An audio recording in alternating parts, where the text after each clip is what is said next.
got the win. It was good to get a win on the road. Certainly we improved overall from our last road outing, just in terms of not allowing things to snowball on us. But at the same time, we did have some things that can occur, if we're going to be a team that pushes for the things that we say we want to push for. So we've got to continue to iron those wrinkles out and get a little better week over week, and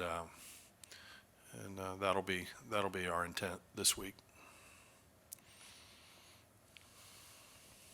Jay, I saw on the broadcast, maybe it was during Beam, Alabama student section, talking, and I guess you and Garrett just told them, how important is it for fans to know that, that could affect the gymnasts that are on apparatus? Well, it's not something all that unusual. We see it.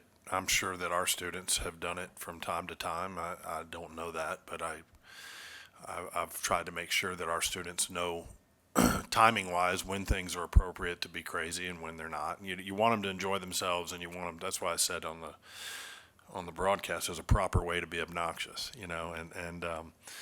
and so we want students to get into it. We want all our fans around the conference to get into it, but they have to understand the timing and when it's appropriate and when it's not, and certain things that can be said and certain things that shouldn't. And it wasn't that big a deal. I think television made a bigger deal of it than it was, but it's not something that we haven't addressed before when we've been on the road, and I'm sure other teams have felt they've had to address things here. So no one's out there to try and intentionally, make it hard on these kids. I think, it was a spirited bunch. It was their swim team, over there in their bathing suits, painted up, and I love the spirit of it. I just want to make sure that we don't get anybody hurt because of some injected distraction.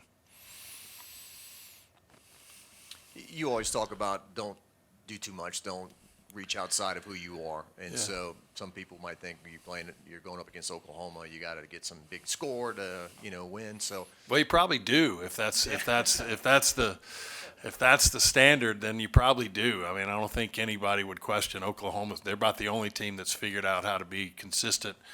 In some ways, they may score higher on the road sometimes than they do at home, but for us, we talk every week about the fact that we're competing against what everybody else does in the country week over week, so in many ways we compete against Oklahoma every week. We compete against everybody in the country every week, and that's the way our sport is because of the fact that the scoring dictates so much. So, for us, it's going to be great for fans, and look, I mean, I love that our fans get to come and see what is currently the number one and number two teams in the country in the same room. But the bottom line is both of those teams are competing against every other team in the country this weekend, and trying to improve or solidify our positions in terms of where we are as we get towards the back end of the season and push towards the seeding and that kind of thing. So. That's really what it is. This is not it's hard for people to understand that mentality when I sit up here and talk about it, because it's not conventional thinking when you think about other sports. But this meet, is going to be a lot of fun, and it should be incredible for the fans, and we ought to be able to. And we are competing for a regular season SEC championship as well. So everybody's there's some skin in the game for sure. But at the same time, you heard our kids say it, and they believe that. I mean, we have to stay focused on what we do. There's no defense. There's not some way we're going to get up emotionally for this that's going to give us an advantage over anybody. It's just not how it works in our sport, and we have to stay 100% focused on us and what we do. And it has to remain that way. If it doesn't, then it's a trap, and we will fail.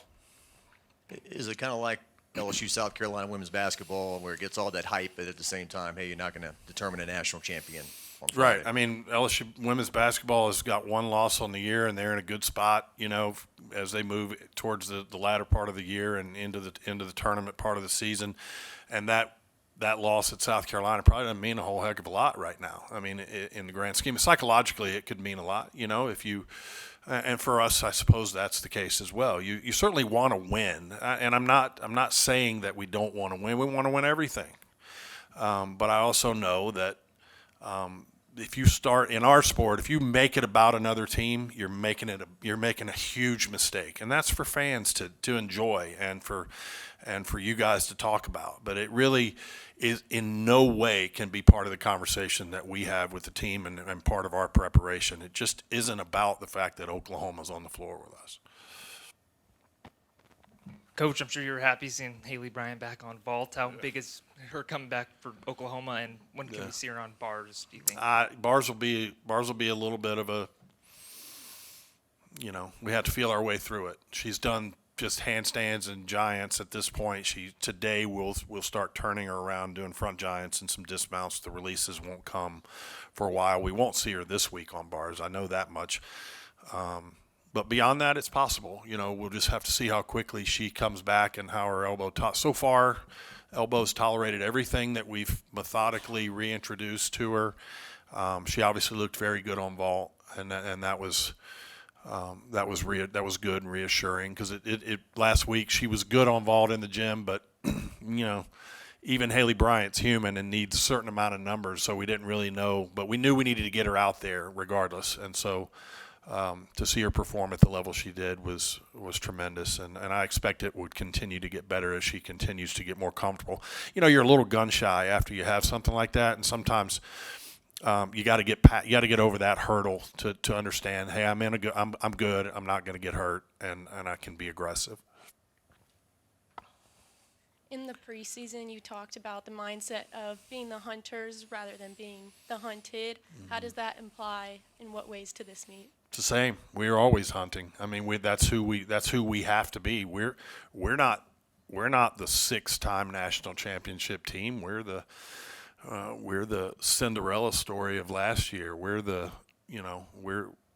not the gold standard over the last decade. That's somebody else right now. So our mindset has to remain the same as it has for the previous couple of years here, is that we're chasing and pushing and trying to get better and trying to – I think our results speak for themselves. We've been great at home.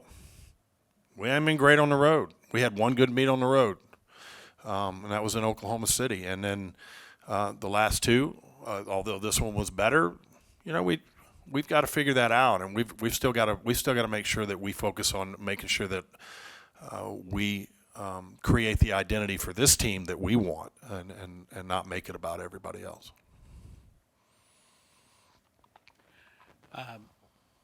You ever feel like the other Jay might feel, Jay Johnson, when athletes have slumps and they go and he moves players up and down the batting order. Oh, sure. Aaliyah has gone out of bounds twice on the floor the last 2 weeks, and you got to near the bottom of the lineup. I know you maybe it's time to give her a rest. I don't know. In one event, take her out of the all around, or do you ever think about moving her up? Well, in the lineup? We almost did that last week. We almost rested her a little bit. Aaliyah's been on a breakneck pace for a couple of years, and this is not really out of the ordinary. She's gone through things before and come out the other side of it. We talk to her just like we do all of them and try to identify if there's a need for any rest, or whether that be physically or mentally, just to come down. And I do know that we'd love to be able to do that, but in the absence of, having Haley back on everything and KJ back on everything, and Alona's, still trying to get back, and we just haven't had a ton of flexibility to be able to do that. So again, I said it 2 weeks ago. Aaliyah's allowed to make mistakes, and so are all of them. You didn't ask me about Sierra's mistakes. You didn't ask me about, it always seems that when Aaliyah, because I think it's because of when she's great and when she's dialed in, she's so great and so dialed in, and so it seems to draw the ire of you guys a little more when she doesn't do as well. But I will defend that kid till the death, because she's a huge part of our success and a huge part of the personality makeup of our team, and we've had to rely on her to do a lot of great things that she's done. So rather than focus on a couple of meets where she struggles, I'll focus on the things that she's done so well for us so many times that maybe don't always get the attention that this does. Absolutely. Let's talk about that. Without that beam set at the end, we don't win that meet. So, I mean, for every negative, there's 10 positives I can talk about when it comes to Aaliyah Finnegan. Scott drew the Aaliyah straw. I had the Sierra straw. Say that again? I said Scott drew the Aaliyah straw. I had the Sierra straw. Yeah. All right, go for it. I was actually going to ask about that, but you kind of answered it. You got some high number of girls that look like, they're feeling it, but you kind of just answered it, so I'll ask a different question. Seniors put pressure on themselves. That's true in every sport, probably. You'd have to ask other coaches because I'm certainly not an expert on all of them. But I think seniors create expectation for themselves that sometimes can get unreasonable from time to time, and you have to allow them to go through it. There's a lot of factors that go into that in a sport, particularly where there is no next level, and they want things to be perfect, and so you have to make allowance for them to go through that in their own way, and sometimes they don't show any signs of it, and other times they do, and everybody's a little different that way. I think what I know about both Sierra and Aaliyah and every one of our seniors, their heart's in the right place, and I know the effort that they're putting into being prepared and performing at a super high level, and I really believe in them. I believe in the character that they have and that they've shown, and I'm 100% confident every time we put them out there, or they wouldn't be out there. I know you say that there's no defense, right? But what does Oklahoma do well that you admire, right, from afar? Well, I think that that coaching staff's been together 20 years now, and it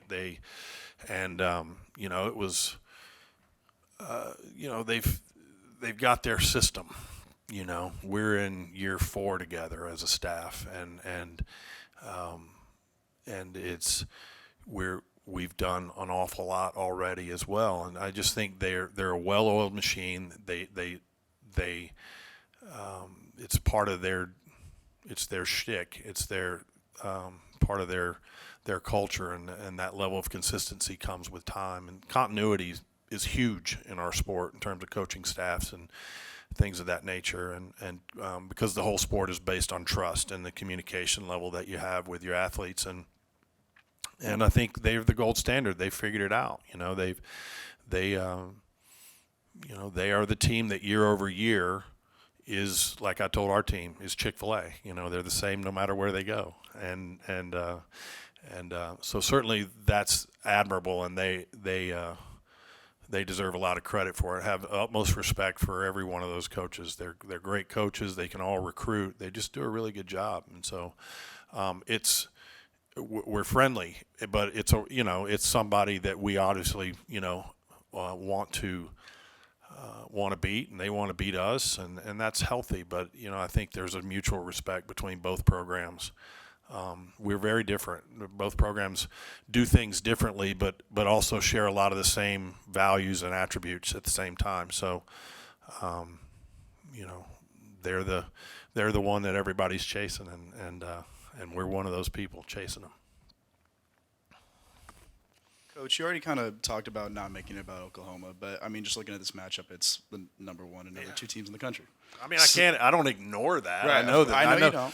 Like, I know for fans and for everybody, that's awesome. And I hope that I hope we can pack 20,000 people in the building somehow. I don't know how that would happen. The fire marshal would be all mad, but yeah, I acknowledge that it's 1 versus 2 and who it is. We know that. It's just not something that goes into our process or is part of our conversation. Yeah, of course.